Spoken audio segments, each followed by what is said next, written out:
speaker there a second. I feel like it's in the way a little bit. Is anyone free to help with this? I think it moved over there if you don't mind, guys. No, I'm good. No. This sounds a bit raspy. Yeah, I'm not going to do it, Tommy. He started the demo a little bit raspy, didn't he? Now, I'm going to also say that this is bigger than a left or right issue. Yes, I agree. Now, recently, I've had Norwich anti-fascists. Now, I've not got on with the anti-fascists, as many of you may know. They've counter-protested against me for years. But they came and they supported me on this issue when I came out against this issue. They came and supported me when I talked about my arrest. My arrest for affray and for allegedly saying, foreign filth. I was arrested and charged and looking at 2 years in prison. They came and supported me for that. And I've noticed recently that left-wing groups are organising demonstrations against digital ID. And do you know what? I'm going to stand with them. Because while I disagree with them on 99% of everything else, this is something where every single one of us needs to unite on. 100%, James. That's what I'm trying to do today. As many of you may know, about 8 different organisations have come together for this protest. And there's actually 4 unofficial ones. But for the next demonstration, which we're doing in February, on a Saturday, don't worry, on a Saturday with a stage, there'll be even more organisations. It is time to unite the entire country.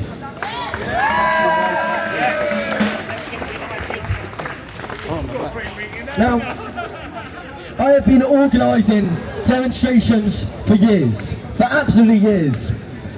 And what I've noticed is, so recently, we've been organising demonstrations against the Brook Migrant Hotel in Norwich.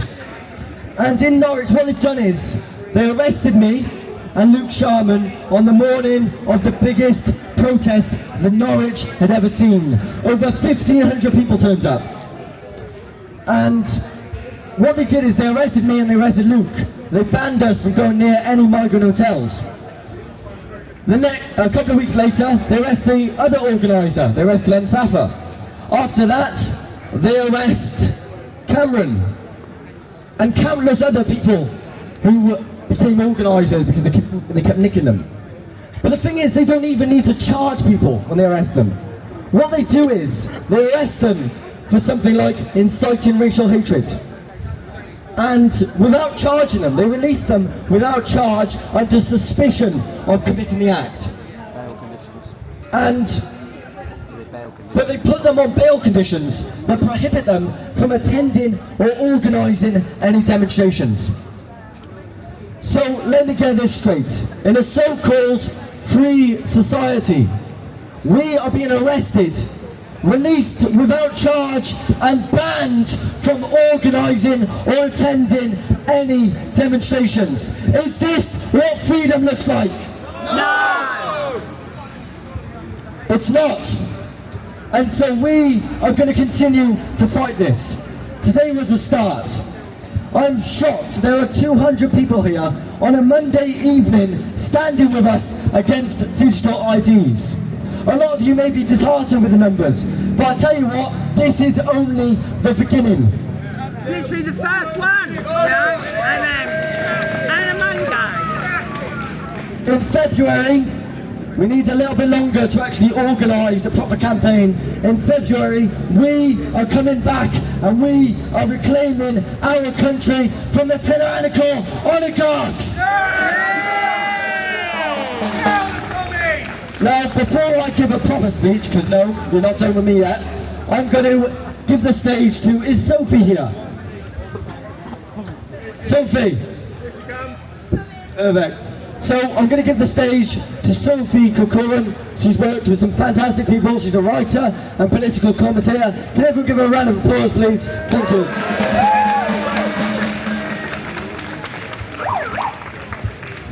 Before I begin, I thought I'd just show you my perfect book that I pulled out of my bookcase this morning. Very relevant, guys, very relevant. Hold it up to your mouth properly. So, guys, it's really good to see you. I'm not really actually a person that comes and speaks at many protests, to be honest. I think this is probably the first one I've ever spoken at. But James asked and I said yes, so I suppose here we go. Apologies if I suck. But the thing I was thinking, when you hear of a country where they arrest people for straying from the government's narrative, that censors speech online, that they use the courts to silence people, that it controls what people eat and what they drink, and uses digital surveillance, most of you, rightly so probably, would think that I'm speaking about North Korea. But I'm not. I'm speaking about the UK, right here, right now. We're seeing people be arrested for causing anxiety. A mother was sentenced to 31 months in prison for a tweet that she deleted. A woman with cancer had police turn up at her house and demand that she apologise to someone for offending them, or she'll be facing arrest. And a man was arrested in the dead of the night for daring to tweet the meme that said, "Fuck Hamas." This isn't China. It isn't Iran. No, it's Britain. We were told that the Online Safety Act would protect children from pornography and violence.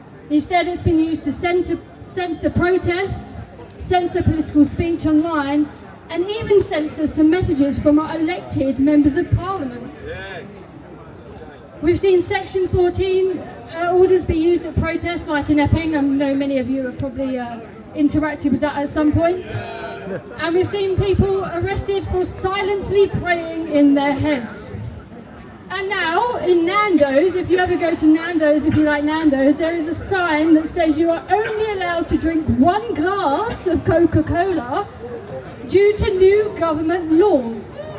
That's why I'm here. So, in essence, the government now polices everything. It polices what you think, what you say, and even what you drink. And yet, the most dangerous intrusion of all, the one thing that ties all of those things together, and the one reason why, of course, we are all here, is because of digital ID. But we're told it's to crack down on illegal working. That's nonsense. We have national insurance numbers that do that already. The issue isn't the system, it's political will and a lack of enforcement. If the government truly cared about cracking down on illegal working, they would go after the likes of Uber Eats and Deliveroo, who openly hire illegal workers, instead of forcing law-abiding citizens who have done nothing wrong into a grid of digital surveillance. They say it's about convenience and efficiency, but convenience must never come at the cost of our liberty. Ever. And I'll say that one more time. Convenience must never come at the cost of liberty, and this is exactly what is going to happen here. A digital ID isn't just a passport on your phone. It's a gateway to constant monitoring, tracking where you go, what you buy, what you read, and what you think. And we already know the government polices that quite harshly. We've seen this happen elsewhere. In China, it's tied to a social credit system. In the EU, it's being linked to bank accounts and digital wallets. Once that infrastructure exists, it never stays voluntary for long. Today, it's about security, it's about efficiency, but tomorrow it will be about compliance and it will be about control. Just think, who remembers the COVID passes? They began as a temporary health measure. But as we know in politics, nothing's ever temporary. And they quickly become conditions of everyday life. And they said to us, it's your choice. It's your choice if you want this, but if you don't do it, we're going to force you out of your job, we're going to ban you from seeing your friends, we're going to ban you from seeing your family, and we're not going to let you go out to places. But don't forget, it's still your choice. They were never our choice. And digital ID, once it's normalised, there's nothing to stop a future government linking them to your tax records, social media, or even your bank account access. And now it's already easier enough to get arrested for what you tweet online. Just imagine when they have the records of our names and our addresses at their disposal so easily. We're all going to end up in the slammer reading 1984. And let's not forget, of course, that our government has an absolutely terrible record on protecting our own data. I mean, this is the government where there was NHS data leaks, lost laptops, and we even gave information to the Taliban. This government has proved time and time again that it just cannot be trusted with our personal information. And yet it wants to now control a centralised digital database for every citizen in Britain. No, we do not trust them with this kind of power. In fact, we should not trust any government with this kind of power, no matter who they claim to be. And we're not alone. Nearly 3 million people have already signed a petition against digital ID. So there may not be many of us here, but there's many, many more of us out there. And you know something is a problem when us at the right wing are agreeing with Jeremy Corbyn. Bloody hell! But the government, as expected, so far have ignored everyone, as they usually do because they have no respect for democracy. But as Margaret Thatcher once warned, we must always be aware of the enemy within, which is much more difficult to fight and far more dangerous for our liberty. They would never have touched the shores. The greatest threat to our freedom doesn't come from a foreign power, it comes from our own government. From a government that believes that people are to be managed and not served. From politicians who think they have the right to control everything that we do, from how many glasses of Coke we drink at a Nando's. My friends, this isn't about technology, it's about trust and it's about freedom and it's about the kind of country that we want to leave to our children. Because once our identity becomes digital, our freedom is gone forever. So let's all draw a good line under it today. I don't care who the fuck you voted for in the past. I don't care if you're UKIP, I don't care if you're the British Communist, to be fair, the British Communists will be doing this on. I don't care if you're Labour. Let's work together and say no to digital ID. Well done, girl. Excellent. They say that digital ID, as Sophie touched on there, they say that digital ID is to stop illegal workers in the UK. Well, there's a very simple solution. Deport! Stop the boat!